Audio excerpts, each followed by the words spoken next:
Hello friends, आप देख रहे हैं 22 मार्च का डीडी न्यूज। पंजाब में आप गवर्नमेंट के फॉर्मर मिनिस्टर के अगेंस्ट एफआईआर। कल ऑफिसर ने मिनिस्टर पर आरोप लगाकर किया था सुसाइड। ग्लोबल टेररिज्म में 13th पोजीशन पर इंडिया, पाकिस्तान पहले नंबर पर। 23 मार्च से फेयर बढ़ा सकेंगी एयरलाइन कंपनीज। इंडिगो फ्लाइट्स की रुकावट के बाद फेयर पर लगाया कैप सरकार ने हटाया। ईरान ने इजरायल के न्यूक्लियर साइट के पास किया मिसाइल अटैक। इजरायल में सभी स्कूल्स बंद।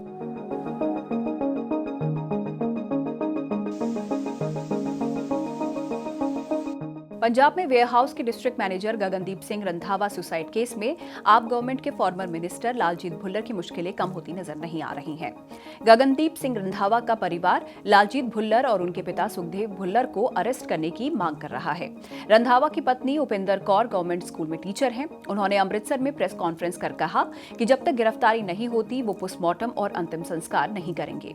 इससे पहले सैटरडे लेट नाइट को पुलिस ने अमृतसर के रंजीत एवेन्यू पुलिस स्टेशन में फॉर्मर आप मिनिस्टर भुल्लर, उनके पिता और उनके पीए दिलबाग पर सुसाइड के लिए उकसाने के साथ ही कई दूसरे सेक्शंस के तहत एफआईआर लिखी। इसमें दिए गए बयान में पत्नी ने कहा कि भुल्लर ने पति को धमकाया था और कहा था कि तुझे जिंदा रहने का हक नहीं, तू जहर खा ले। पत्नी का कहना है कि इसी के बाद पति ने सैटरडे मॉर्निंग सुसाइड कर लिया।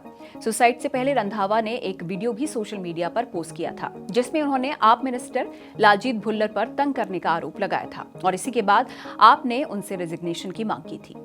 ग्लोबल टेररिज्म इंडेक्स 2026 की लिस्ट में इंडिया 13th पोजीशन पर आ गया है।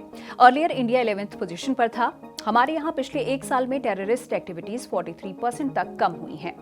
For the very first time Pakistan इस लिस्ट में टॉप पर है और टेररिज्म से मोस्ट अफेक्टेड कंट्री बन गया है। अब एयरलाइन कंपनीज डोमेस्टिक फ्लाइट का किराया सीट्स की डिमांड के अकॉर्डिंग बढ़ा सकेंगी। सिविल एविएशन मिनिस्ट्री ने एयरफेयर्स पर लगी रोक को हटा दिया है। अकॉर्डिंग टू द ऑर्डर ये फैसला 23 मार्च से लागू होगा।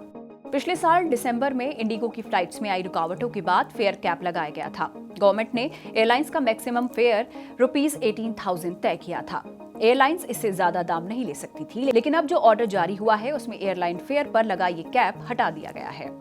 इसी के साथ एविएशन मिनिस्ट्री ने कहा है कि एयरलाइंस को फेयर के मामले में डिसिप्लिन बनाए रखना होगा और रिस्पॉन्सिबल बनना होगा।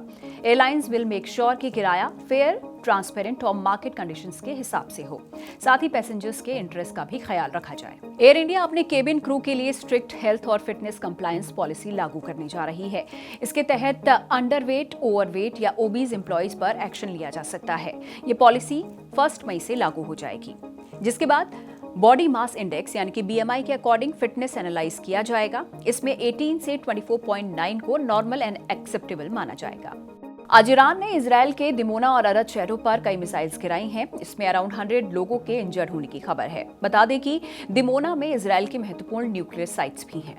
इस हमले के बाद Israeli prime minister Benjamin Netanyahu ने सोशल मीडिया प्लेटफॉर्म एक्स पर पोस्ट किया है। उन्होंने लिखा है, हमारे फ्यूचर के लिए चल रहे इस कैंपेन में आज की शाम बहुत ही मुश्किल है। मैंने अपने ऑफिस के डायरेक्टर जनरल को कहा है कि वो सभी गवर्नमेंट मिनिस्ट्रीज के साथ मिलकर हर जरूरी सहायता अवेलेबल करवाए।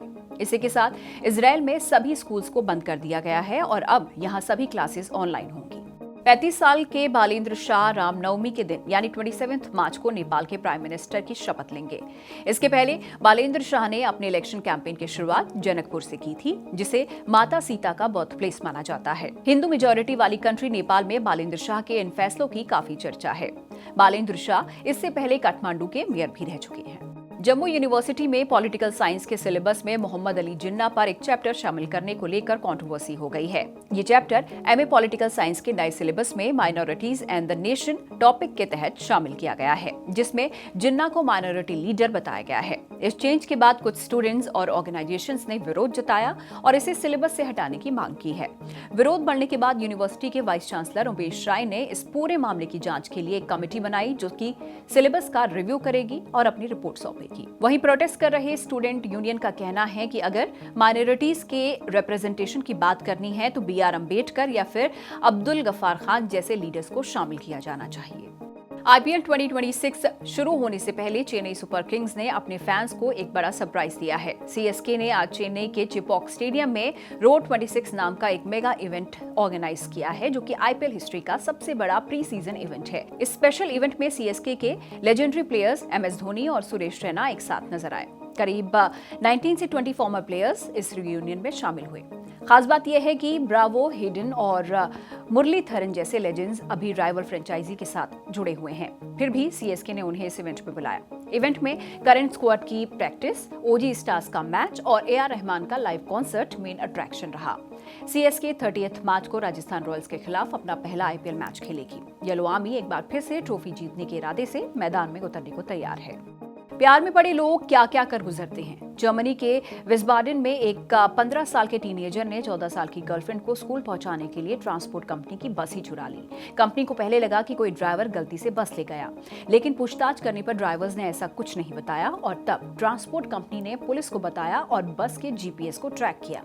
इससे पता चला कि बस 130 किलोमीटर दूर है। दरअसल टीनेजर बस लेकर गर्लफ्रेंड को करीब 130 किलोमीटर कार्लसरूहे के उसके स्कूल छोड़ने गया। उसके पास लाइसेंस नहीं था। इसके बाद उस पर थेफ्ट और अनलाइसेंस्ड ड्राइविंग के चार्जेस लगाए गए हैं। आदित्य धर डायरेक्टेड धुरंधर द रिवेंज ने बॉक्स ऑफिस पर सारे रिकॉर्ड्स तोड़ दिए हैं। रणवीर सिंह की स्पाई थ्रिलर ने सैटरडे को इंडिया में 113 करोड़ रुपीस की कमाई की, जो कि किसी हिंदी फिल्म का अब तक का सबसे बड़ा सिंगल डे कलेक्शन है। 3 दिनों में फिल्म ने इंडिया में 339 crore and all over the world 545 crore rupees का कलेक्शन किया है। संडे को फिल्म ने वर्ल्ड वाइड ऑलमोस्ट 700 करोड़ का कलेक्शन कर लिया है। इस फिल्म ने बॉर्डर 2, सैयारा, वॉर, टाइगर 3 और शाहरुख खान की डंकी जैसी फिल्मों को भी पीछे छोड़ दिया है और ये 2026 की सबसे ज्यादा कमाई करने वाली इंडियन फिल्म बन गई है। आज 22 मार्च को बिहार दिवस है और इस दिन बिहार को साल 1912 में बंगाल प्रेसिडेंसी से अलग कर एक नया प्रोविंस बनाया गया था। ड्यूरिंग एंशिएंट टाइम यही एरिया मगध एम्पायर का हिस्सा था, जहां से चंद्रगुप्त मौर्य और अशोक जैसे ग्रेट रूलर्स ने राज किया। यही वो धरती है जहां गौतम बुद्ध को ज्ञान मिला और नालंदा यूनिवर्सिटी जैसे वर्ल्ड रिनाउंड एजुकेशनल इंस्टीट्यूट भी यहीं पर है। आज इस मौके पर पीएम मोदी ने भी एक्स पर पोस्ट कर शुभकामनाएं दी हैं। आज की बुक रिकमेंडेशन है मारिया रेसा की लिखी how to stand up to a dictator. ये कहानी एक जर्नलिस्ट की है जो फिलीपींस में डेमोक्रेसी पर बढ़ते खतरे के बीच सच के लिए खड़ी रहती है। रोड्रिगो दुतेर्ते के शासन में जब प्रेस फ्रीडम पर लगातार हमले हो रहे थे, तब मारिया रेसा ने अपनी न्यूज प्लेटफॉर्म रैपलर के जरिए सच्चाई सामने लाने का काम जारी रखा। धमकियां, अरेस्ट, ऑनलाइन हेट कैंपेन्स और लीगल बैटल्स के बीच ये जर्नी सिर्फ एक जर्नलिस्ट की नहीं बल्कि करेज और रेजिस्टेंस की कहानी बन जाती है। ये किताब दिखाती है कि कैसे फेक न्यूज और पावर के मिसयूज के दौर में सच बोलना सबसे बड़ा रिस्क बन जाता है। ये बुक आपको उस दुनिया से रूबरू करवाती है जहां जर्नलिज्म सिर्फ प्रोफेशन नहीं बल्कि डेमोक्रेसी को बचाने की रिस्पॉन्सिबिलिटी बन जाता है। अगर आप पॉलिटिक्स, जर्नलिज्म और रियल लाइफ करेज की इंस्पायरिंग स्टोरी पढ़ना चाहते हैं तो how to stand up to a dictator जरूर पढ़ें। इसी के साथ आज के न्यूज बुलेटिन में इतना ही। देखते रहिए जिंदाबाद। Bye bye.